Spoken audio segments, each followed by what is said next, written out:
Hello students, हमने BA BSc 6 semester की book linear algebra start की हुई थी, जिसमें हमने चैप्टर नंबर 1 स्टार्ट किया हुआ था वेक्टर स्पेसेस एंड सब स्पेसेस।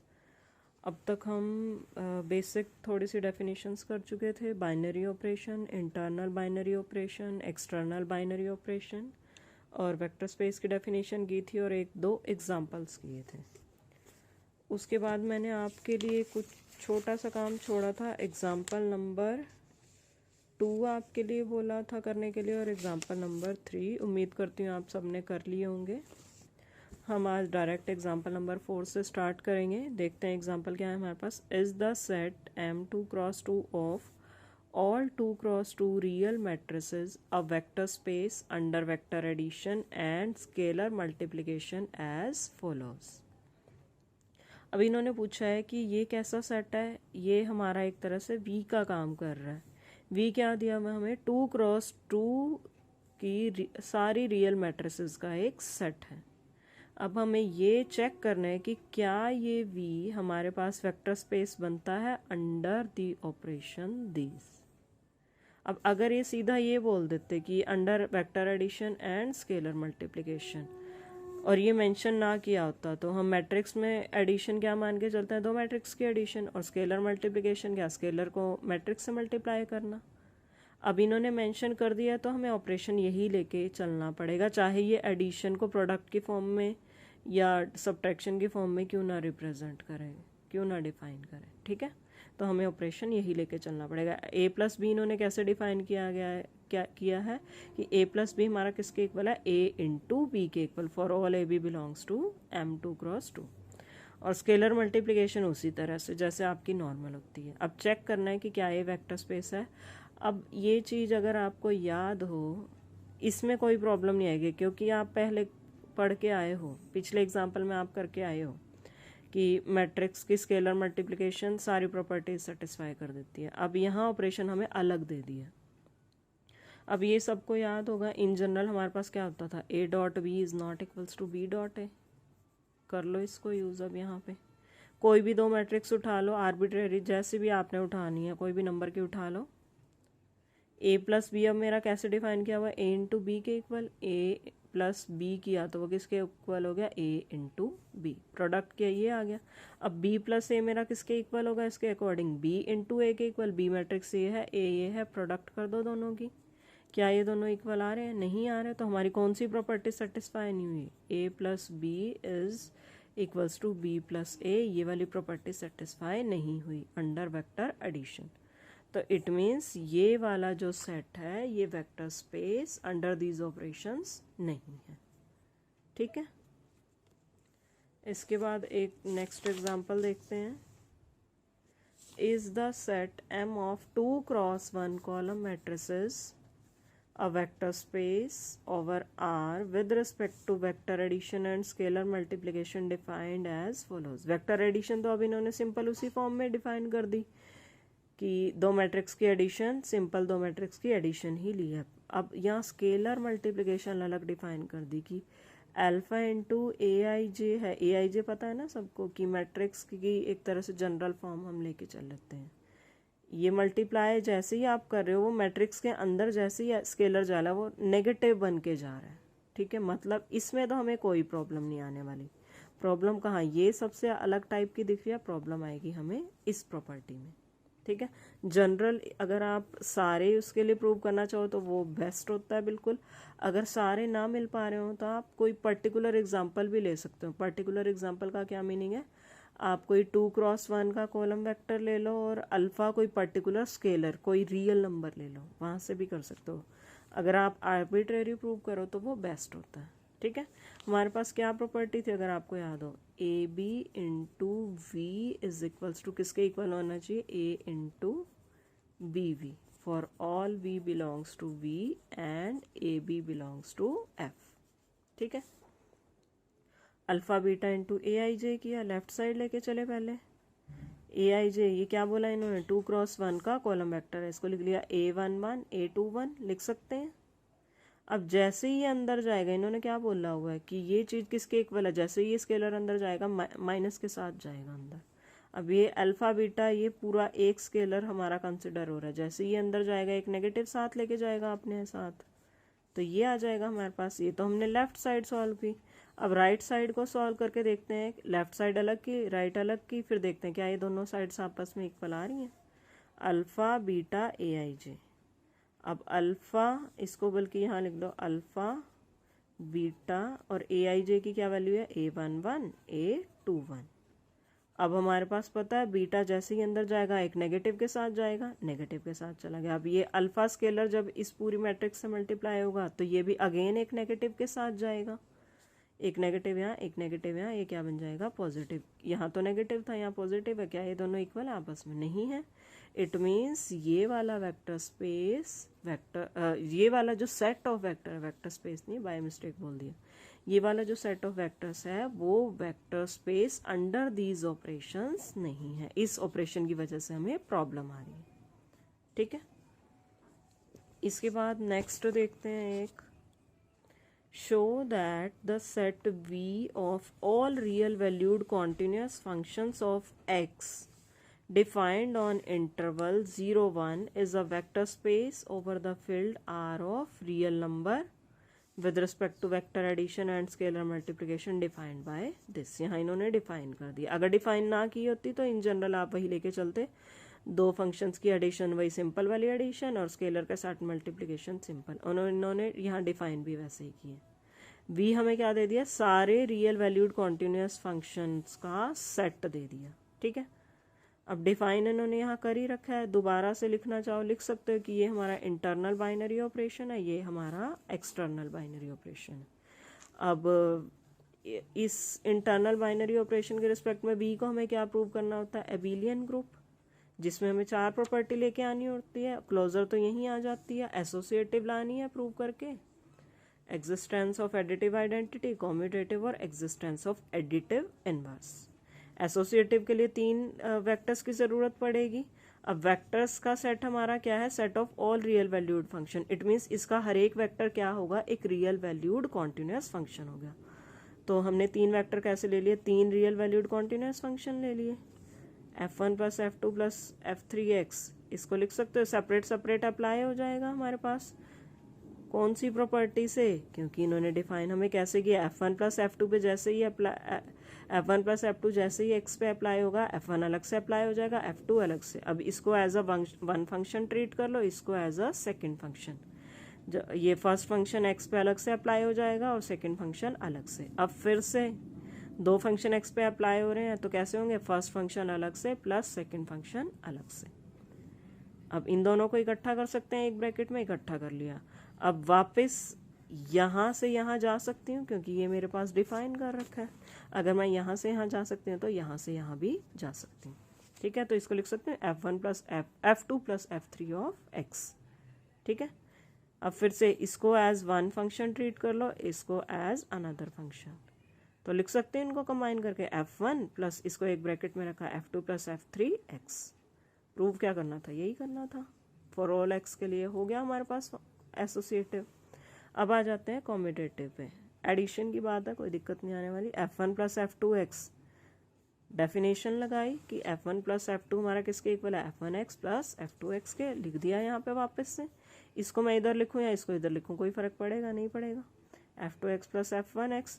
अब क्या कर रहे हैं, यहाँ से वापस यहाँ जा रहे हैं, लिख सकते हैं f2 प्लस f1x। तो f1 प्लस f2 किसके इक्वल आ गया, f2 प्लस f1 के, कॉम्यूटेटिव हो गया। अब एग्जिस्टेंस ऑफ एडिटिव आइडेंटिटी, अब आइडेंटिटी हमारी कहाँ से बिलोंग कर रही है, V से। V कैसा सेट है, वेक्टर्स का सेट है, उसका हर एक एलिमेंट कैसा है, एक रियल वैल्यूड कॉन्टिन्यूस फंक्शन है। तो जो एडिटिव आइडेंटिटी इन जनरल हम ज़ीरो बोल देते हैं ना, तो यहाँ वो ज़ीरो कैसी दिखाई दे रही है, जैसे R2 में हमने बात की थी, R2 में ज़ीरो कैसी दिखाई देती थी, 0 0। R3 में ज़ीरो कैसी दिखाई देती है, 0 0 0। ऐसी इस वाले V में ज़ीरो कैसी दिखाई देगी, ज़ीरो फंक्शन वाली ज़ीरो है, सिंपल स्केलर वाली ज़ीरो नहीं है, ये ज़ीरो फंक्शन है। ठीक है, किसी भी फंक्शन में आप ज़ीरो फंक्शन को ऐड करो, वही का वही फंक्शन वापस आ जाएगा। और ज़ीरो फंक्शन कैसा होता है, कॉन्टिन्यूस होता है, V से बिलोंग करता है। ठीक है, इन चीज़ों का बस आपको ध्यान रखना है कि जब आप एडिटिव आइडेंटिटी ले रहे हो या इन्वर्स ले रहे हो तो उसका हर एक एलिमेंट जो वेक्टर आप ले रहे हो वो उसी एलिमेंट जैसा दिखाई देना चाहिए जैसा इसका हर एक एलिमेंट दिखता है। इसके बाद एग्जिस्टेंस ऑफ, ये देखो यहाँ पे इन्होंने वही एडिटिव आइडेंटिटी को प्रूव करके दिखा रखा है। अब एडिटिव इन्वर्स पे, इन्वर्स कैसा होगा, अगर कोई फंक्शन हमारे पास real valued continuous function exist कर रहा है तो उसका नेगेटिव भी एग्जिस्ट करेगा, अगर ये कॉन्टिन्यूस है तो उसका नेगेटिव भी कॉन्टिन्यूस होगा। ठीक है, तो ये हमारे पास क्या बन जाएगा, एडिटिव इन्वर्स। इन दोनों को जैसे ही आप ऐड करोगे आपके पास एडिटिव आइडेंटिटी आ जाएगी, जीरो आ जाएगा। जीरो कौन से वाली, स्केलर वाली नहीं, जीरो फंक्शन वाली जीरो। ठीक है, अब नेक्स्ट हमारे पास स्केलर मल्टीप्लिकेशन के रिस्पेक्ट में हमारे 4 ऑपरेशन होते हैं। ए हमारे पास ये होता था ना, a into u plus v. U हमारा F1 है, वी क्या है, F2 है। अब पहले हमने क्या किया, ए को बाहर रखा, F1 plus F2 vector addition वाली प्रॉपर्टी अप्लाइड की, F1 अलग से अप्लाई हो गया, F2 अलग से अप्लाई हो गया। फिर स्केलर मल्टीप्लिकेशन वाली कैसे अप्लाई हो रही है, ये देखो, ये इसके साथ है तो इसके साथ अप्लाई हो रहा है। अब ये बाहर था ना स्केलर, तो हर एक के साथ सेपरेट सेपरेट अप्लाई हो जाएगा। फिर से वापस इसको सेपरेट कर सकते हैं, इधर अलग कर सकते हैं, इन दोनों को एक्स पे अप्लाई किया तो प्रूव क्या करना था, यही करना था। सिमिलरली आपके वही डेफिनेशन ही अप्लाई हो रही है, एक बार आप पढ़ के देख लेना, कोई दिक्कत नहीं आएगी। अगर आती है फिर भी तो आप मुझसे पूछ सकते हैं। बस आप यहाँ पे ये ध्यान रखना है, यहाँ पे जो 1 है वो फील्ड से बिलोंग कर रहा है। 1 इंटू यू करते थे ना, is equals to u into 1 is equals to u, ये वाला हमारा फील्ड से बिलोंग करता था। फील्ड क्या है, सेट ऑफ रियल नंबर, ये स्केलर वाला है। और वो एडिटिव आइडेंटिटी में जो जीरो थी वो वेक्टर वाली थी, वो एक फंक्शन था, ये एक स्केलर है। ठीक है, इन चीज़ों का ध्यान रखना बस। और ये वाला भी बिल्कुल बच्चे बिल्कुल सिंपल टाइप का ही है, इसमें बस वहाँ पीछे वाले क्वेश्चन में फंक्शन था, अब यहाँ पे पॉलिनोमियल दे दिया। सिंपल है बिल्कुल, एक बार पढ़ के देख लेना, मैं करवाऊंगी, मुझे ऐसा लगेगा कि रेपिटेशन रेपिटेशन हो रहा है, एक बार आप पढ़ के देख लेना, बिल्कुल सेम पिछले वाले क्वेश्चन की तरह ही है। ठीक है, ये वाला भी जैसे आपने ग्रुप्स के चैप्टर में एक बार पढ़ा था, आपको ध्यान हो, एग्जैक्टली ऐसा क्वेश्चन ही आपने पढ़ा था एग्जाम्पल्स में ही, बिल्कुल वैसा ही है, सेम है। ये भी मैं नहीं करवा रही, ये भी आप लोग खुद ही करोगे, हाथ से करके देखोगे तो ज़्यादा अच्छे से होगा। देखो, इसमें ज़्यादा इतना करवाने का कुछ था नहीं इस एक्सरसाइज में, जो मेन बातें थी बताने की वो मैंने बता दिया। अभी इसके बाद एक दो और बहुत इंपॉर्टेंट बातें बताऊंगी। Show that any field forms a vector space over itself. अगर V मेरे पास F के इक्वल है तो वो ये खुद के ऊपर, F भी F के इक्वल है, कोई भी फील्ड खुद के ऊपर अपने आप में एक वेक्टर स्पेस ज़रूर बनाता है। ठीक है, जैसे R ओवर R ले लो तो ये वेक्टर स्पेस ज़रूर बनाएगा। एडिशन हमारा वही है सिंपल वाली, स्केलर मल्टीप्लिकेशन वही है। हमें पता है कि सेट ऑफ रियल नंबर क्या है, अबिलियन ग्रुप होता ही है, या कोई भी आप फील्ड कोई सा भी ले लो, कोई भी फील्ड अबिलियन ग्रुप होता ही है, जब आपने फील्ड की प्रॉपर्टी में पढ़ा है। और स्केलर मल्टीप्लिकेशन की प्रॉपर्टी क्या कहती है, ये सारे के सारे एलिमेंट फील्ड से, एक ही सेट से आ रहे हैं, फील्ड से आ रहे हैं, ऐड करो, मल्टीप्लाई करो, सबट्रैक्ट करो, कुछ भी कर लो, ये सारे के सारे कहाँ जाने वाले हैं, F में जाने वाले हैं। और ये सारी प्रॉपर्टीज सेटिस्फाई करते हैं, क्यों, क्योंकि F फील्ड है। तो ये हमारे पास छोटा सा ही टॉपिक था कि कोई भी field over itself vector space ज़रूर बनाता है। ऐसे ही कोई भी सब फील्ड है, वो H क्या है, हमें सब फील्ड दे दिया F का, then show that F can be, अब यहाँ F वेक्टर स्पेस बनेगा ओवर H। ठीक है, ये अब थी इम्पॉर्टेंट बात जो बताने की मैं अब बताने जा रही हूँ। देखो 1 मिनट बस, देखो अब इम्पॉर्टेंट बात क्या है, ये V है मेरे पास, ये F है। ये चीज़ हमेशा याद रखना कि ये सेट हमेशा या तो छोटा होना चाहिए या फिर या तो स्मॉल होना चाहिए या इक्वल होना चाहिए। स्मॉल लगा लो या सबसेट लगा लो, किसका, V का। V या तो इससे बड़ा हो सकता है F से, या फिर V F के बराबर हो सकता है। ये तभी ही वेक्टर स्पेस बनेगा अगर आप F को सुपरसेट ले लोगे और V को सबसेट ले लोगे, ये कभी वेक्टर स्पेस नहीं बनेगा। एग्जाम्पल मैं एक दे के दिखाती हूँ, ये बहुत इंपॉर्टेंट चीज़ है, कई बार कॉम्पिटिटिव एग्जाम में आ जाता है। 3-4 एग्जाम्पल, इनमें से बताओ भी हाँ वेक्टर स्पेस है कि नहीं है। मैंने एक तो लिया Z/R, एक मैंने लिया Q/R, एक मैंने लिया, बस ये ध्यान रखना ये लेना तो फील्ड ही है, Q/Q, R/Q, ये 4 ले लिए मैंने एग्जाम्पल, 1 2 3 4। अब मुझे चेक करना है इन चारों में से कौन सा वेक्टर स्पेस है कौन सा नहीं है। अब देखो ये वाला मैंने क्या बोला है कि ये वाला सेट या तो इसके बराबर हो या इस वाले से बड़ा होना चाहिए ये वाला सेट, ठीक, लेकिन यहाँ तो छोटा है। अब प्रॉब्लम कहाँ आएगी, वेक्टर एडिशन में कोई प्रॉब्लम नहीं आने वाली, ये अबिलियन ग्रुप बन जाएगा, आपने पढ़ा हुआ है, ठीक है। प्रॉब्लम आएगी स्केलर मल्टीप्लिकेशन में। मान लो आपने यहाँ से एलिमेंट उठा लिया 2 लिया हमने Z से, ठीक है, Z हमारा एक तरह से V का काम कर रहा है, और हमने क्या लिया सेट ऑफ रियल नंबर है, यहाँ से मैं कुछ भी उठा सकती हूँ, मैंने ले लिया √2, कहाँ से, फील्ड से, फील्ड मेरा क्या सेट ऑफ रियल नंबर। अब मेरे पास क्या होता है कि A इंटू यू मेरा कहाँ जाना चाहिए, V में जाना चाहिए। अब A कौन है मेरा, √2 है, और U कौन है, 2 है। 2 इंटू √2 मेरा V में जाना चाहिए, 2√2 क्या मेरा V में जा रहा है, V क्या है मेरा, सेट ऑफ इंटीजर्स। क्या ये रूट वाला एलिमेंट जाता है इसमें, नहीं जाता, तो इसका मतलब ये वेक्टर स्पेस नहीं बनेगा, क्योंकि हमें स्केलर मल्टीप्लिकेशन को डिफाइन करने में ही प्रॉब्लम आ गई है, वो क्लोजर वाली प्रॉपर्टी ही होल्ड नहीं कर रही। तो ये क्यों नहीं होल्ड कर रही, क्योंकि ये वाला सेट हमने ये फील्ड क्या ले लिया, इससे बड़ा ले लिया। फील्ड या तो इस V के इक्वल जा सकता है या V से छोटा होना चाहिए सेट, ठीक है। सिमिलरली जब आप यहाँ लोगे वेक्टर एडिशन में कोई दिक्कत नहीं आने वाली, सबने पढ़ा हुआ है कि ये अबिलियन ग्रुप बनता है क्यों, सेट ऑफ रैशनल नंबर, ठीक है। प्रॉब्लम कहाँ आएगी, स्केलर मल्टीप्लिकेशन। मान लो यहाँ पे आपने 1/2 ले लिया, यहाँ से उठा लो √3, ये मेरा अब V का काम कर रहा है, ये A का काम कर रहा है। A इंटू V मेरा जाना कहाँ चाहिए, V में जाना चाहिए। V क्या है मेरा, क्या हुआ, सेट ऑफ रैशनल नंबर है। क्या √3/2 बिलोंग करता है क्या उसे, नहीं बिलोंग करता, कभी भी नहीं करेगा।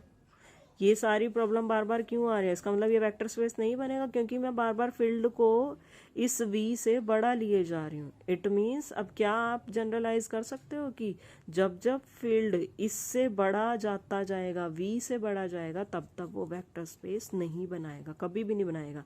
या तो वो इक्वल चला जाए या V से छोटा चला जाए। अब इसको आप बना के देख लो, कोई कितने मर्जी एग्जाम्पल उठा लो, ये इसको कभी प्रॉब्लम होएगी नहीं, ना स्केलर मल्टीप्लिकेशन में ना वेक्टर एडिशन में। वेक्टर एडिशन में तो पहले ही कोई प्रॉब्लम नहीं है, स्केलर मल्टीप्लिकेशन में भी कोई प्रॉब्लम नहीं होगी। आप कोई भी नंबर उठा के देख लो, इनके प्रोडक्ट ऐड सब्ट्रैक्शन सब के सब जाएगा ही जाएगा V के अंदर, तो ये वाला वेक्टर स्पेस ज़रूर बनेगा। ऐसे ही ये वाला भी वेक्टर स्पेस ज़रूर बनेगा, क्योंकि ये छोटा सेट है। छोटे सेट से आप कोई एलिमेंट उठाओगे वो बड़े में तो जाएगा ही जाएगा, लेकिन आप बड़े से कोई एलिमेंट उठाओगे क्या वो छोटे में चला जाएगा, नहीं जाएगा। तो इसलिए ये बहुत इंपॉर्टेंट चीज़ है, मैं हमेशा बताती हूँ अपने स्टूडेंट्स को, ये हमेशा याद रखना कि V वाला सेट या तो फील्ड के इक्वल होना चाहिए या उससे बड़ा होना चाहिए, तभी वो वेक्टर स्पेस बनाएगा। जैसे ही फील्ड V से वेक्टर्स वाले सेट से बड़ा हुआ तो वहाँ वेक्टर स्पेस नहीं बन पाएगा, कभी नहीं बनेगा, ठीक है। तो अगर आपसे 4 ये ऑप्शन पूछ लिए जाए इनमें से कौन सा वेक्टर स्पेस है या नहीं है, तो आप डायरेक्टली वही फील्ड कौन सा बड़ा है कौन सा छोटा है वो देख के भी आप सीधा बता पाओगे, ठीक है, कि बार बार इतनी सारी प्रॉपर्टीज प्रूव करने के बजाय सीधा वहाँ से बता पाओगे, ठीक है। तो ये थी हमारी एक्सरसाइज 1.1। उम्मीद करती हूँ सबको समझ में आ गई होगी।